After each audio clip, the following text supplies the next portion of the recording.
So now let's discuss IAM Access Analyzer. And this is a service within the IAM console that is used to find out which resources are going to be shared externally.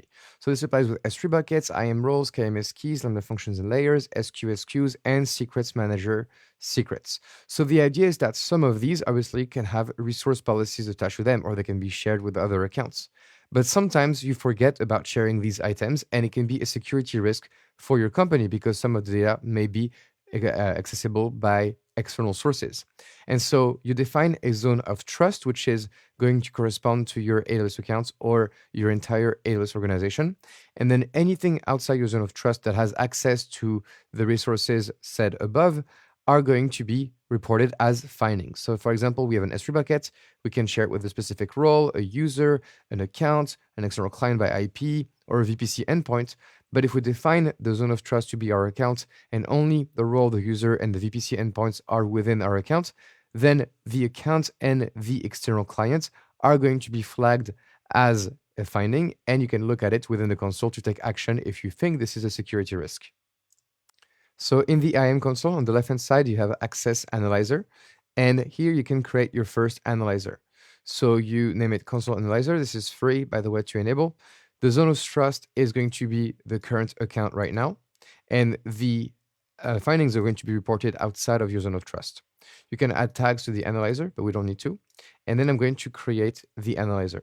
This is going to create a service linked role, which is going to allow the analyzer to interact with resources on our behalf. So my scan is now completed. And as you can see, I have 3 active findings right now in my accounts.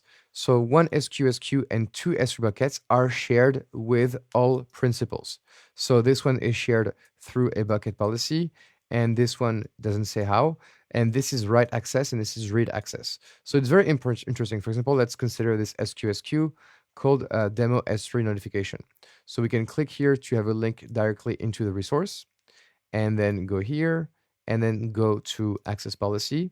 And as you can see, I allow anyone to send a message, and anyone could be anyone from an external account. So this is not good, right? So what I should do then is have a look at this and make sure that this is either the intended access of my queue, so I can archive it, or a not intended access. And then I go to the SQS console, I fix this policy, and then I rescan. So I'm going to edit this, and I don't like this policy, so I'm going to just remove this policy overall because I don't want to allow anyone to send a message into my SQS queue. I will click on save, and now I will do a rescan, and now the status is resolved because the access is no longer allowed. So if I go back to my findings, now I only have 2 findings. And here as well, I have 2 findings related to my S3 buckets being public. And so maybe this is an intended access, in which case I will archive this bucket. And then if I go back to my findings, it will be into the archived column. But we see we have the other one from the resolved column. And we can still look at the active ones. And then finally, if you wanted to always archive these kind of S3 public buckets, you can go to archive rules, and you can create your own rule to automatically say which criteria should make a finding irrelevant, okay, if you wanted to.